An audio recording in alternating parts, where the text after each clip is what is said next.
Salam sejahtera bersama saya Zawazi Yusof dalam rentasan berita dan antara paparan utama edisi 818. Kegersangan keuangan Malaysia semakin memuncak.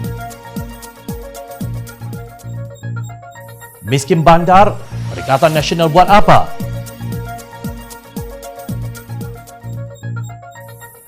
Masyarakat terabai, Menteri lebih seronok bela kambing. Malaysia sedang tenat di bawah PM.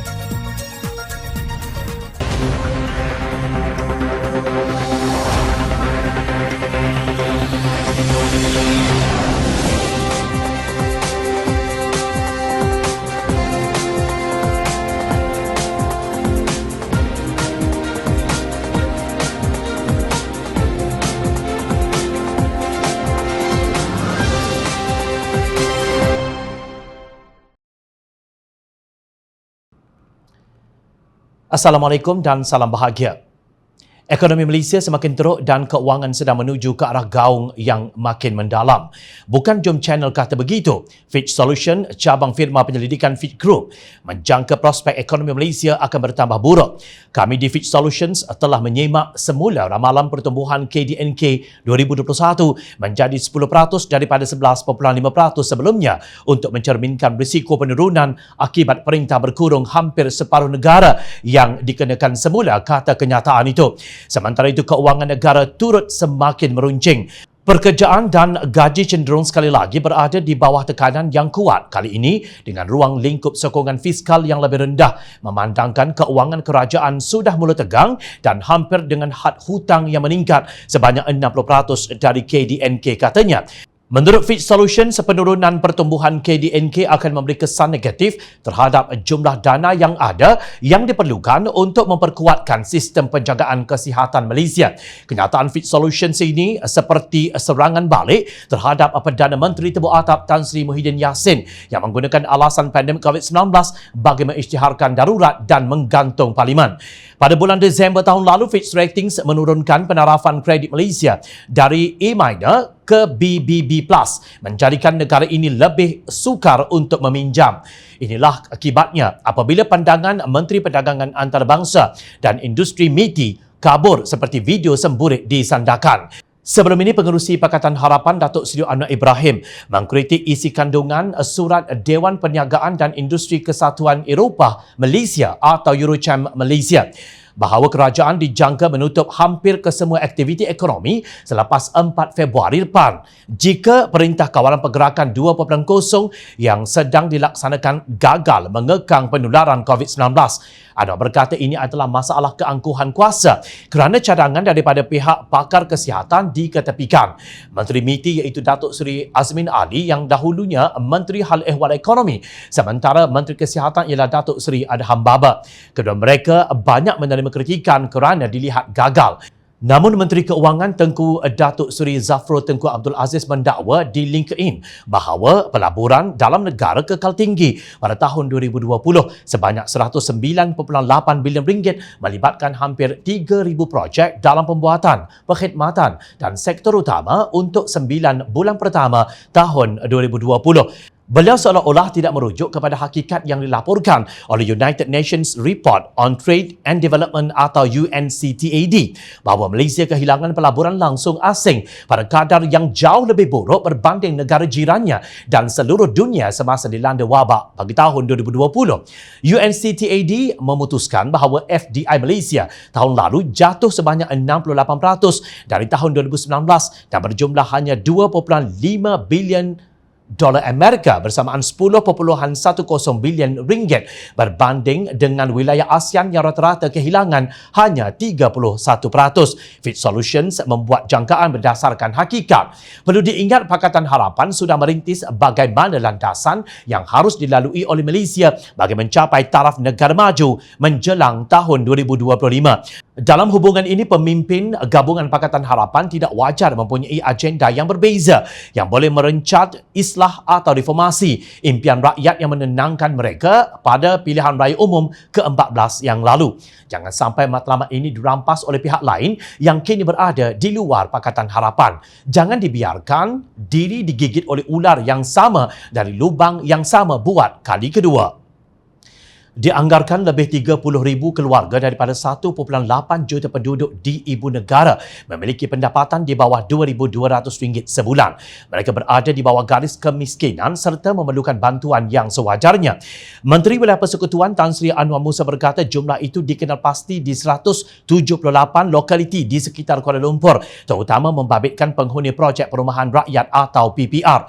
Di Bandar Kuala Lumpur, golongan ini tidak dapat memenuhi keperluan asas seperti makanan, pakaian dan tempat tinggal. Kami anggap mereka perlu dibantu dengan pelbagai jenis kemudahan dan bantuan selain harus ada perancangan khusus agar mereka tidak ketinggalan, ujarnya, seperti dipetik bernama. Bagaimanapun, Anwar berkata bilangan tepat ketua isi rumah yang tergolong di bawah garis kemiskinan tidak dapat dikenal pasti kerana perkara itu diuruskan oleh pelbagai agensi antaranya Jabatan Kebajikan Masyarakat JKM, Majlis Agama Islam Wilayah Persekutuan MAWIP dan Jabatan Agama Islam Wilayah Persekutuan JAWI. Kami percaya ada berlaku pertindihan namun anggaran kami berdasarkan jumlah ketua isi rumah membabitkan 63,000 unit PPR di sekitar ibu negara dengan separuh daripadanya tergolong di bawah garis kemiskinan, katanya. Data ini menunjukkan kira-kira 1.67% penduduk bandaraya berada di bawah paras kemiskinan. Untuk rekod, Malaysia telah menyemak semula had pendapatan garis kemiskinan atau PGK kepada RM2,208 sebulan berbanding kadar RM980 yang telah diguna pakai sejak tahun 2005. Kajian semula terhadap had pendapatan garis kemiskinan PGK nasional dilakukan bagi mendapat gambaran mengenai perbelanjaan dan keperluan penduduk Malaysia dengan lebih tepat. Menteri di Jabatan Perdana Menteri Ekonomi Datuk Seri Mustafa Mohamed berkata usaha penambahbaikan kaedah pengukuran kemiskinan itu bermula daripada pembentangan kajian separuh penggal rancangan Malaysia ke-11 atau KSP RMK ke-11 pada 18 Oktober 2018. Kajian ini telah dijalankan oleh Unit Perancang Ekonomi Jabatan Perdana Menteri UPE-JPM dengan kerjasama DOSM, Kementerian Kesihatan dan beberapa kementerian serta agensi yang berkaitan bermula Mac 2019 sehingga Jun 2020, katanya. Tahniah kepada Kerajaan Pakatan Harapan yang bertegas mengubah metodologi PGK pada tahun 2019. Menurut Jabatan Perangkaan Malaysia, pengendalan had baharu itu menjadikan jumlah isi rumah yang tergolong dalam kategori miskin bertambah kepada 405,441 berbanding hanya 16,653 jika menggunakan had sebelum ini. Berdasarkan PGK baharu itu, kadar kemiskinan mutlak di Kuala Lumpur pada tahun 2019 adalah 0.2% dan kemiskinan relatif 10.6%. Sementara itu, pendapatan penengah di Kuala Lumpur pada tahun 2019 ialah RM10,549 dan pendapatan purata RM13,257. Ini bermakna penduduk miskin di ibu kota amat jauh daripada menepati kehidupan yang selesa sebagai penghuni bandaraya. Mereka memerlukan lebih daripada sekapik beras. Mereka juga mendambakan keperluan minimum berkualiti seperti rumah untuk berteduh, pakaian, kasut, air, elektrik, gas, perkakas rumah, kesihatan dan pengangkutan, komunikasi, rekreasi dan kebudayaan, pendidikan dan pelbagai barangan dan perkhidmatan lain. Semua keperluan penduduk bandar ini bukan semata-mata kehendak mana-mana gerombolan kiasu, tetapi ia kehendak hakiki insan yang hidup atau tinggal di bandaraya. Adalah amat tidak adil jika mereka didekati hanya apabila menjelang pilihan raya umum, kemudian dilupakan selepas itu. Lebih malang apabila mandat yang mereka beri itu dirampas oleh gerombolan yang gila kuasa. Untuk menambah garam pada luka, kini setelah berada di Putrajaya, gerombolan itu tidak tahu bagaimana hendak menyelesaikan masalah kemiskinan yang menghantui penduduk bandar sejak zaman Barisan Nasional. RM81 juta untuk propaganda kerajaan tebuk atap menerusi JKOM. Berapa banyak peruntukan untuk penduduk miskin di ibu negara? Seorang kanak-kanak lelaki berusia 7 tahun meninggal dunia selepas dipercayai didera ibu kandung dan bapa tirinya pada petang Jumaat minggu lalu. Dalam kejadian kira-kira jam 4 petang itu, kanak-kanak malang itu didakwa lemas di dalam tong air di rumahnya di Taman Kurubung Jaya. Ketua Jabatan Siasatan Jenayah Melaka Asisten Komisioner Muhammad Syukri Kaman berkata bagaimanapun siasatan mendapati terdapat kecederaan pada fizikal badan mangsa pada ketika itu. Berikutan itu, polis telah menahan ibu dan bapa tirinya masing-masing berusia 32 dan 38 tahun. Mengulas lanjut, beliau berkata kanak-kanak yang tinggal bersama ibu dan ayah tiri itu telah dicederakan dan siasatan lanjut dijalankan di bawah Seksyen 302 Kanun Kesiksaan. Kertas siasatan dibuka di bawah Seksyen 302 Kanun Kesiksaan kerana melakukan pembunuhan dan permohonan bereman dibuat di Kompleks Mahkamah Air Keruh beberapa hari lalu. Kemarin, pihak polis mengesahkan kanak-kanak terbabit didera berdasarkan kesan kecederaan yang dialami termasuk atas kepala dan seluruh tubuhnya. Berita kematian kanak-kanak berusia 7 tahun itu sangat menyayak hati rakyat Malaysia. Media sosial dibanjiri dengan pelbagai ayat simpati dan melahirkan keluhan hati mereka atas perbuatan kejam tanpa perasaan manusiawi ini. Namun, Timbalan Menteri Wanita, Keluarga dan Masyarakat Datuk Siti Zailah Yusof pula dikatakan sedang sibuk membantu menyelesaikan masalah rakyat dengan membeli kambing biri-biri. Dah kenapa Timbalan Menteri begini?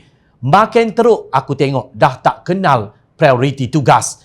Berkebun, pakai tudung, baju cantik dan kasut kilat pejabat sekadar nak show off. Kes keluarga bunuh kejam anak langsung tak keluar suara walau di portfolio beliau. Mampulah hampa duk kerja makan gaji buta. Demikianlah antara keluhan dan kecaman serta pandangan ikhlas rakyat terhadap Menteri-Menteri Perikatan Nasional ketika ini makan gaji buta dan nak masuk setahun. Apa yang Kabinet XXXL Tan Sri Muhyiddin Yassin buat untuk rakyat? Dalam masa 11 bulan, sudah 38 kali perutusan khas yang dibuat oleh Abah Kau tetapi takut nak hadap muka wartawan. Ini satu kenyataan yang sangat menyakitkan untuk kita sebagai rakyat yang telan dan hadam. PN gagal. Itu satu hakikat. Tanda pagar bila PAS diberi kuasa telah menjadi tular di media sosial. Yang pasti itu adalah luahan hati dan pandangan dari mata hati rakyat Merhain yang menyaksikan kegagalan menteri dan timbalan mereka menjalankan tugas berdasarkan portfolio dan keutamaan. Terdahulu, dalam hantaran, Siti Zailah mengatakan dia berjaya menyelesaikan permasalahan penduduk kampung berhubung isu kambing biri-biri. Netizens turut menyindir Siti Zailah yang sewaktu ketika dahulu lantang mempersoalkan keadilan untuk arwah Muhammad Adib. Akhirnya hanya membela kambing. Ingatkan dah jadi menteri nak bela arwah Adib, rupanya bela kambing. Ciap AIM Din yang menyertakan tangkap layar kenyataan Siti Zailah di Facebook. Bagaimanapun carian posting berkenaan di halaman Facebook rasmi beliau tidak lagi dijumpai. Tak tahan kena kecam ke Zailah. Kata kental, bab mengata orang tak toleh kiri kanan. Bila kena batang hidung sendiri, pandai pula menteri bawa lori tanpa kunci ini padam hantaran sendiri di Facebook. Ahli Parlimen Berantau Panjang itu sebelum ini antara yang kuat mendesak agar Pakatan Harapan PH menyegerakan kes Adib agar mereka yang bersalah dibawa ke muka pengadilan selain mempersoalkan keberadaan individu-individu yang dikaitkan dengan kematian anggota bomba itu. Isu arwah Adib pernah menjadi kontroversi ketika pentadbiran PH pada tahun 2019. Netizens juga menyindir Timbalan Menteri Perikatan Nasional PN telah berjaya menyelesaikan masalah yang begitu besar. Isytiharkan darurat gantung parlimen tetapi kes COVID sudah mencecah 200,000 kes. Kenapa? Kerana para menteri dan timbalannya menjadi balaci dan awak-awak DK Karut Muhyiddin sahaja. Darurat yang menyekat semak dan imbang di parlimen agar tender rundingan terus senang diluluskan dan dihulurkan kepada kroni dan kaum keluarga mereka. Terkini menantu Muhyiddin dianugerahkan projek bernilai 1.2 bilion ringgit, bukan 1.2 juta ringgit. Maka tersengihlah kerabat Muhyiddin dengan jasa yang ditabur Abah Kau dengan menggunakan duit rakyat sesuka hati di saat rakyat kebuluran dan kedaifan. Tidakkah ini sesuatu yang memalukan? Presiden UMNO Datuk Seri Dr. Ahmad Zahid Hamidi menyeru kerajaan bertindak lebih proaktif bagi mengurangkan penularan pandemik COVID-19 di negara ini. Beliau turut menggesa kerajaan memperketatkan Perintah Kawalan Pergerakan PKP dengan memberi bantuan yang sewajarnya kepada rakyat dan golongan peniaga supaya mereka dapat bertahan. Kita tidak mahu Malaysia dilabelkan sebagai salah sebuah negara yang lambat berjaya dalam menangani pandemik ini, katanya dalam satu hantaran di Facebook semalam. Beliau berkata kerajaan terlalu bergantung kepada penggunaan vaksin yang masih di peringkat percubaan klinikal sedangkan kes ketika ini terus meningkat. Menurutnya, beberapa pakar kesihatan Malaysia dan ahli akademik telah memberi pandangan mengenai fungsi vaksin COVID-19. Mereka membayangkan vaksin bukanlah penyelesaian mutlak kepada usaha menamatkan sepenuhnya pandemik COVID-19. Mereka kata vaksin itu berkesan mengelak seseorang mengalami kesan teruk jangkitan itu. Namun itu tidak bermakna seseorang yang telah divaksin tidak boleh menjadi pembawa virus pembunuh itu. Mereka kata virus COVID-19 sesuatu yang baru dan kompleks, masih memerlukan kajian serta pengumpulan data jangka panjang untuk dibendung secara berkesan. Mereka kata vaksin COVID-19 tidak bersifat menyembuh, sebaliknya bertujuan mencegah dan mengawal penyakit daripada menjadi lebih kritikal, katanya. Menurutnya, vaksin tersebut bukan bersifat magic dan ia mengambil tempoh masa tertentu sebelum dapat mengawal sepenuhnya penularan wabak terbabit. Malaysia akan menjadi negara sakit di Asia selepas Filipina kerana ketidakupayaan pemimpin Perikatan Nasional dalam menguruskan krisis COVID-19. Ahli Parlimen Bangi Dr. Ong Kian Meng mendakwa pemerintah PN tidak mampu menguruskan gelombang ketiga kes COVID-19 walaupun telah melaksanakan Perintah Kawalan Pergerakan PKP kedua pada awal tahun ini. Dengan kepimpinan ekonomi dan politik seperti ini di bawah pemerintahan PN, tidak heranlah jika Malaysia dilabelkan sebagai orang sakit baharu di Asia. Pada tahun 1970-an dan 1980-an, Filipina dikenali sebagai orang sakit Asia kerana rekod ekonomi yang lemah dan keengganan syarikat asing untuk melabur di negara ini di bawah pemerintahan diktator Ferdinand Marcos. Malaysia kini menuju ke arah ini kerana kegagalan Perikatan Nasional menguruskan pandemik COVID-19 selain hanya berusaha untuk memastikan gabungan kerajaan kekal utuh, katanya dalam satu kenyataan semalam. Dalam kenyataan sama, Kian Meng berkata penurunan pelaburan asing Malaysia terbukti dengan angka daripada Kajian Persidangan Perdagangan dan Pembangunan Pertubuhan Bangsa-Bangsa Bersatu baru-baru ini yang menunjukkan pelaburan langsung asing atau FDI negara merosot kepada 68% pada tahun 2020. Katanya berbeza dengan negara jiran yang mencatatkan penurunan lebih rendah iaitu Singapura negatif 37%, Indonesia negatif 24%, manakala Thailand negatif 50%, Filipina meningkat kepada 29% pada tahun 2020. Angka ini merupakan aliran masuk FDI yang sebenar ke negara masing-masing, tidak seperti angka FDI yang diumumkan oleh Menteri Keuangan Senator Tengku Datuk Seri Zafrul Abdul Aziz awal tahun ini yang hanya memberitahu pelaburan diluluskan dan bukan pelaburan yang direalisasikan. Pada masa yang sama, laporan mengenai beberapa syarikat multinasional yang memindahkan ibu pejabat mereka keluar dari Malaysia ke negara lain seperti Indonesia telah memberikan gambaran bahawa Malaysia tidak lagi menjadi tempat menarik buat pelabur asing. Laporan ini berperanan dalam membangun naratif yang lebih besar bahawa Malaysia ketinggalan daripada negara lain dalam banyak bidang, tidak dapat menguruskan krisis COVID-19. Dia belenggu oleh ketidakstabilan politik, mempunyai kabinet yang tidak kompeten dan menjatuhkan kebijakan pemerintah dengan cara merosakkan persekitaran perniagaan, katanya. Tambahnya, Menteri Perdagangan Antarabangsa dan Industri MITI, Datuk Seri Muhammad Azmin Ali masih tidak mengeluarkan kenyataan bagi mengatasi masalah dan melawan laporan negatif itu. Kian Meng yang juga penolong pengarah pendidikan politik DAP turut menyalahkan Azmin atas kehilangan keyakinan pelabur ini. Sama seperti beliau tidak cekap dalam menguruskan portfolio ketika menjadi Menteri Hal Ehwal Ekonomi dalam Kerajaan Pakatan Harapan, beliau telah buktikan dirinya tidak layak memegang jawatan Menteri MITI, katanya. Ternyata Perikatan Nasional gagal dalam mentadbir negara dan menangani penularan COVID-19. Apa tidaknya, daripada dua angka, kita sudah mencecah ratusan ribu kes. Apa sahaja yang dilakukan oleh kerajaan, semuanya tidak menjadi, malah menjadi bahan kejian rakyat jelata kerana kegagalan pengurusan dan pertindanan arahan. Perikatan Nasional memang berjaya menggantung Parlimen, berjaya mengisytiharkan darurat melalui Perdana Menterinya yang sudah tiada majoriti, apalagi harga diri. Berjaya menganugerahkan projek rundingan terus kepada kaum keluarga mereka. Syabas Perikatan Nasional. Ingat, rakyat sentiasa memerhati. Teruskan bersama kami di Jom Channel dan layar reporter jomchannel.net untuk mendapatkan berita politik tanah air. Jangan lupa untuk terus mematuhi SOP untuk sama-sama kita memutuskan rantaian COVID-19. Saya Zafar Yusuf. Assalamualaikum. Salam sejahtera.